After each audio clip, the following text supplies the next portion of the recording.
మనం మంచిగా ఇంట్రెస్టింగ్గా సినిమా చూస్తుంటేనో సీరియల్ చూస్తుంటేనో సడన్గా కరెంటు పోతే డిష్ పోతేనో ఎంత కోపం వస్తుంది. ఆ టీవీని తీసి కింద ఎత్తయ్య బుద్ధి అవుతుంది. అర్జెంటుగా ఒకళ్ళకి ఫోన్ చేయాలి. చూస్తేనేమో సెల్ హ్యాంగ్ అవుతుంది. ఆ సెల్ ఓపెన్ అవుతలేదు. ఇక ఎంత కోపం రావాలి మనకు. నీ దిక్కుమాలిన సెల్లు ఆ నేలకేసి కొడతాం.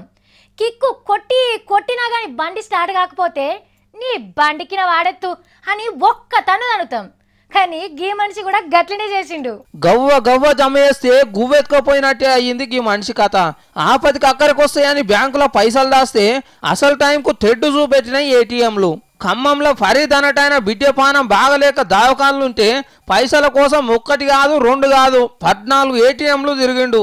మిషన్లో పైసలు లేవని ఒక దాంట్లో, మిషన్ పనిచేస్తలేదని ఒక దాంట్లో, బిజీగా ఉన్నది ఎంకసిరి రమ్మని ఇంకో దాంట్లో, గిట్లా గంటల కమానం తిరిగినా ఇండ్లకెళ్ళి బుడ్డ పైస రాలే. ఆఖరికి ఎస్బీఐ ఏటీఎంలోకి వస్తే ఇంట్లో కూడా పైసలు రాలేదు. ఇక కోపం ఆగక మూతికి బట్ట కట్టి రాయి తెచ్చి మిషన్లు వలగొట్టిండు. బ్యాంకులు పోయి పోలీసు వాళ్ళకి ఫిర్యాదు చేస్తే ఫరీద్ బాబును అరెస్ట్ చేసిండ్రు. వాళ్ళ కూతురికి ఒంట్లో బాగాలేక డబ్బుల కోసం అని చెప్పి 14 ఏటీఎం తిరిగా ఎక్కడ కూడా డబ్బులు రాకపోయేసరికి ఆ ఫ్రస్ట్రేషన్లో ఏటీఎం పలుగొట్టానని. అవు ఏటీఎం మిషన్ వలగొట్టుడు తప్పే, కానీ ఏటీఎం అంటేనే ఎనీ టైం మనీ. 24 గంటలు ఎప్పుడంటే అప్పుడు వచ్చి తీసుకోవచ్చు. అసొంటిది 14 ఏటీఎంలు తిరిగినా ఇండ్లకెళ్ళి పైసలు రాకుంటే తప్ప ఓల్దే బ్యాంకుల ఆఫీసర్లు. ఓ దిక్కు బిడ్డే దావకాన్లు ఉన్నది, మందులకు మంచి చెడ్డలకు పైసలు తీసుకుందామంటే రావు. గప్పుడు ఏటీఎం మిషన్లు వలగొట్టకుంటే ఏం చేస్తారు ఎవరైనా? మేం దాచుకున్న పైసలు మేము తీసుకుంటేందుకు కూడా గిన్ని తిప్పాలా?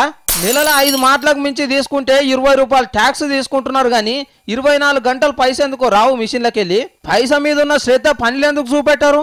మీరు చేసిన తప్పులకు తట్టుకోలేక ఫరీద్ బాబు మిషన్ అలగొట్టిండు.